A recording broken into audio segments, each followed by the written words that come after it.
What's up guys, today we're going to talk a little bit about your first real estate property. That's because I went on a meeting last Friday and there was a lot of new people coming with those questions that I have addressed here before, but maybe that did not reach as broad audience as my channel will reach now since I have so many subscribers. By the way, if you haven't subscribed, subscribe. If you want to learn more about real estate, business and financial freedom, or how to retire early, follow this channel. So your first house, again, first house, you should not have had a primary residence 2 out of the last 5 years.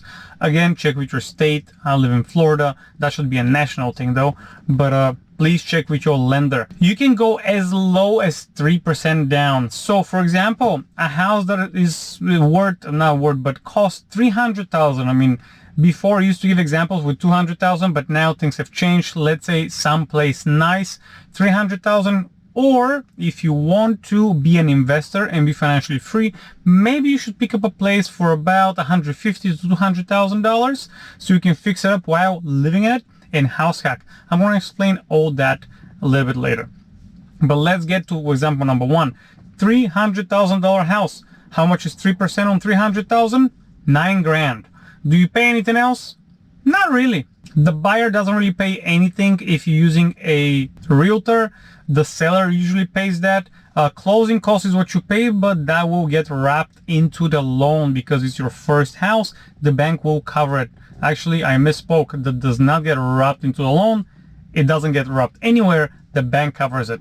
Number two, what do you do after you get a house that is $300,000? You start living in it. Obviously, make sure that payment does not exceed, and I go very conservative here, 25% of your net pay, not of your gross pay. Why? Well, so you can have more money to actually improve the property to get that value up.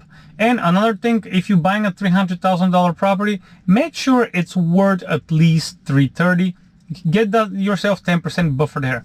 Now, if you want to follow my advice and what I did with this amazing property here that I have behind me that you can't really see, buy a property that is below the median price, something along like $200,000. So you can fix this and that.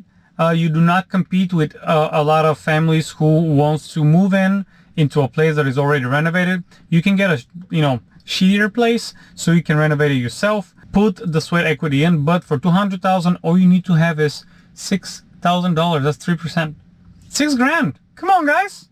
Month and a half to 2 months of saving and not going to the restaurant, not going to have coffee and Starbucks and avocado toast every day. Come on, you can do that. I believe you can do that. So after you get this house, in my example, I always give that example. I have 3 bedroom, 2 bathroom. I live into the master. I rent the other 2 rooms out. Currently, I rent them out for $500 and $550, which is low. I think I can make $600 to $650 each. My mortgage, I have a almost $100,000 note. It's like $93,000. My mortgage is $650. It jumped to $690, I believe now because of insurance. I have $1,050 coming in. Let's say $650 is my payment, my mortgage payment.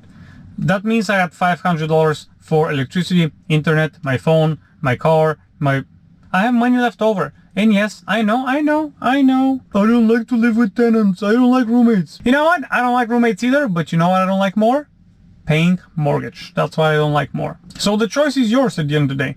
And it's as easy as that. What you're going to need is 2 years of W-2, or if you go to Bank of England, I'm not affiliated with them, they require 1 year. So after you prove your income, you need to proof of funds. Basically, if you got 10K in the bank, you need to prove where did they come from. They go 60 days back. Again, check with your lender. I've heard some lenders go 90 days. In Florida or here in Jacksonville, I have not worked with lenders like that. They usually go 60 days back.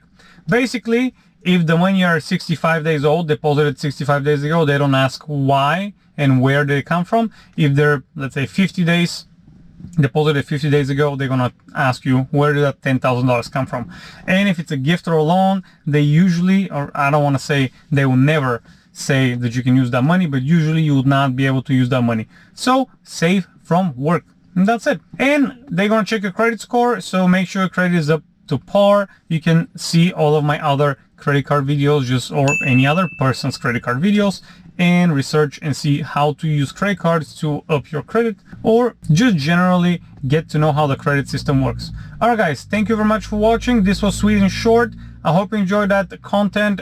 Give it a like and thumbs up. Give it a like and thumbs up. Give it a like and subscribe. And don't forget, the goal is to be wealthy, not to look rich. And don't forget, the goal is not to look rich, but to be wealthy. See you next time.